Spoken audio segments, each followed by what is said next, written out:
ചിലർ നിസ്കാരം ദിക്റൊക്കെ ഭയങ്കര പക്ഷെ പൈസയുടെ അടുത്ത് വരും ഭയങ്കര പിശുക്കന്മാരുണ്ടാവും. 5 പൈസ അള്ളാന്റെ വഴിക്ക് ഒരു വഴിക്കും കൊടുക്കൂല. അത് മുഅ്മിനീങ്ങൾക്ക് പറ്റാത്തൊരു സ്വഭാവമാണെന്ന്. ഈ പൈസയാണ് എല്ലാം എന്നൊരു തോന്നൽ ഒരു വിശ്വാസിക്ക് വരാൻ പാടില്ലെന്ന. കാരണം ഇതെൻ്റെ കയ്യിൽ അള്ളാഹു തന്നത് അതിൻ്റെ അർഹരായ ആളുകളുടെ കൈകളിലേക്ക് എത്തിക്കാൻ ഞാനൊരു ഇടനിലക്കാരൻ മാത്രമാണ്. ആ രീതിയിലാണ് അങ്ങനെയല്ലേ അള്ളാഹു പറഞ്ഞത്.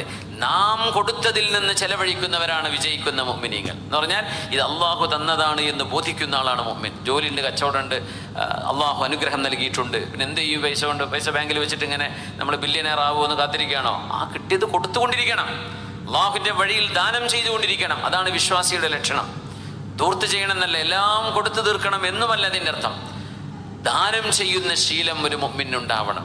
ഇബാദത്തിന്റെ ശീലവും ഇത് രണ്ടും അള്ളാഹു നൽകുന്ന നിഅമത്തുകൾക്ക് നൽകുന്ന ശുക്റാണ്.